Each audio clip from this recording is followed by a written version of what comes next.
Okay, in case you're curious, the other three spark plugs are back in here, right? So good times getting back in here. There's one, you can just see it right there. I think I can get to that one without tearing anything out. There's another one back in here somewhere, and then there's one right in there too. So I'll let you guys know if you have to tear anything out to get to those.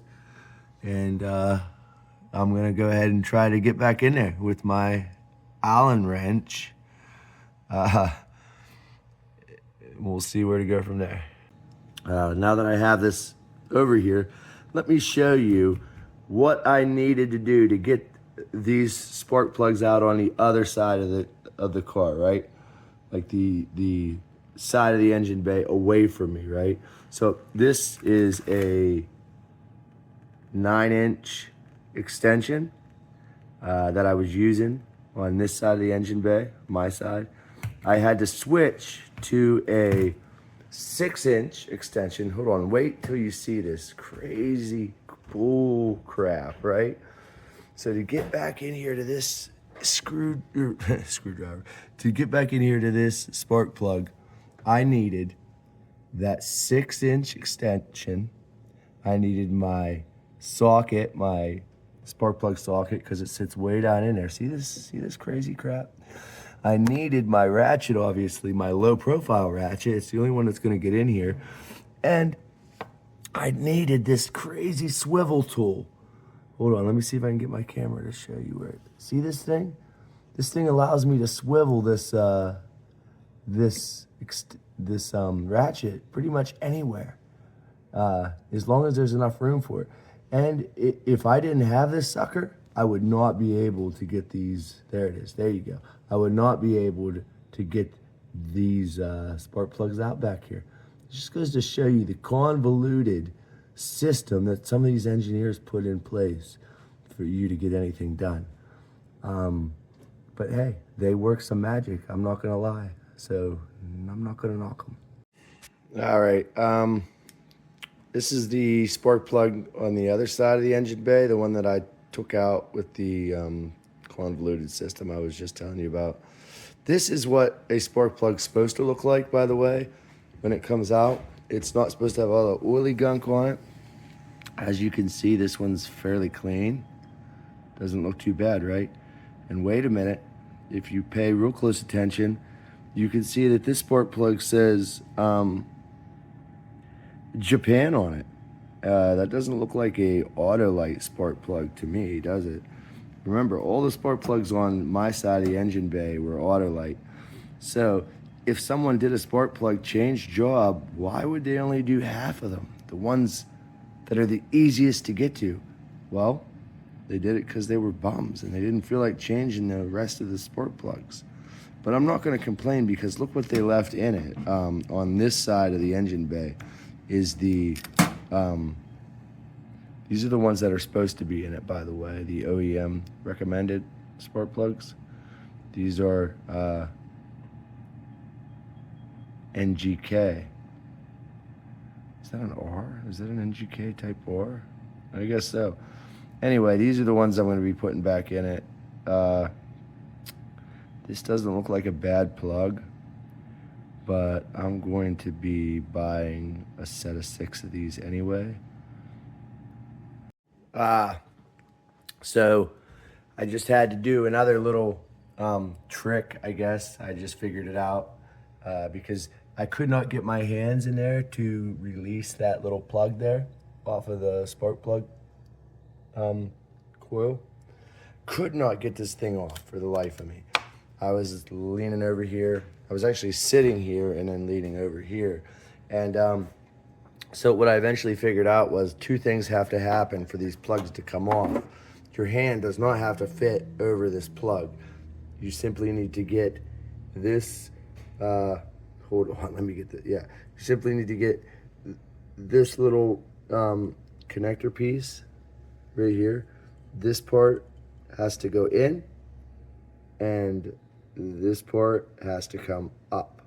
So in order for me to do that, Whoops, my bad. So in order for me to do that while on the other side of the engine bay with literally no room to work, I used a tiny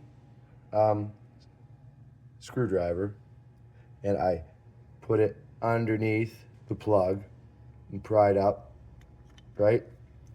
And then I could not get my fingers in here to squeeze, my fat fingers to squeeze on that little plastic release hatch. So I actually had to get, and this is where I got sneaky. I used a wrench. I got a wrench in there and I pressed in on it with the wrench. And my other hand, I was able to get up underneath and pry up with the screwdriver. And that's how I got the middle coil pack on the other side of the engine bay out. So, one more coil pack to go.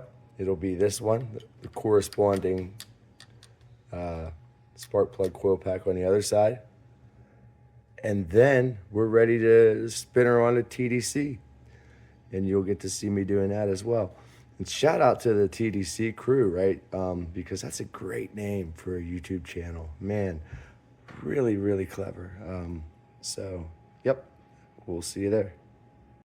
All right, folks. Where are we? Yes, the spark plugs. All of them are out, including the really, really difficult middle one, which wasn't as bad as I thought it was going to be. Remember, here's a little trick, remember? Doesn't matter if you can get your finger in there or not. All that matters is if you can get this screwdriver underneath these pesky plugs here and push up while you have some other method of pushing in on that little plastic clip. That's all you got to do. And it will come up off of there relatively easily. So even if you can't reach your hand back in here, like for example, right back in under there, even if you can't reach your hand in there, you might be able to reach one of these or something and then pry up from the back. It is all very doable, even if it doesn't look it. So I'm not the most mechanically inclined person, and I was able to pull this off with some level of ease. So you probably can too. Anyways, this is what they look like. You've got the back. The back ones are all the Japanese spark plugs, the recommended, the OEM recommended ones. That's the NGK spark plugs. Yeah. But all the easy to get to ones are all these cheap, safe auto ones. So it makes me wonder if they were trying to figure something out, you know, if the engine was running rough or the idling funny or something like that, and they went for the easiest solution, which was spark plugs, and they went for the easiest spark plugs, which were the front ones, changed them over to safe auto, and that either fixed the problem or it didn't, and they moved on to something else, or they just said it was fixed, or they didn't, and they sold it to me.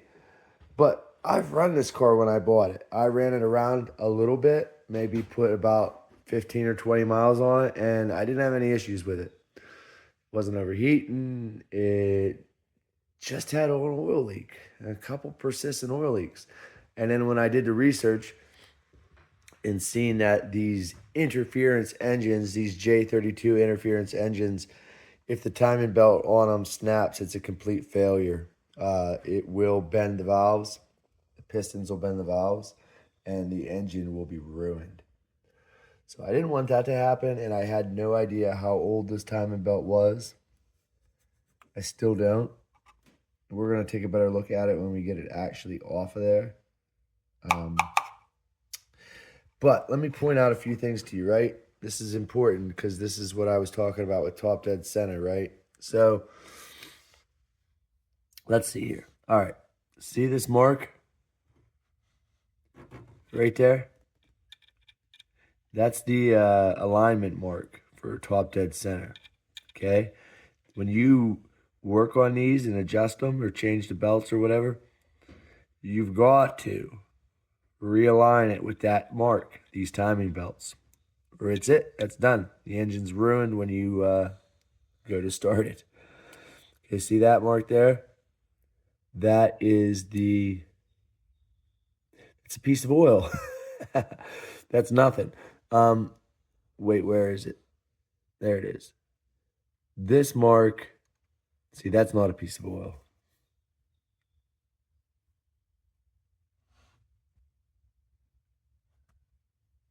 Yeah. That mark there is the timing mark. It's got to line up with this here. So this got to go here. Now you might say, well, just turn the camshaft backwards. You're like what, 4 teeth away from your timing mark. You can't do that, man. I guess you'll screw the engine up if you try to turn it backwards. That's just what I've read, and I'm not going to test that, you know. I'm just going to assume that's right, because if I were to test that and I was wrong, or they were, yeah, if I was wrong, I'd have ruined my engine for nothing. And I took the spark plugs out anyway so that I could turn this whole system a lot easier, get it all the way back around there and line it back up. So why not, enjoy the fruits of my labor, that reduced compression. All right, I'm going to set myself up down below with the tools that I need. We'll go from there.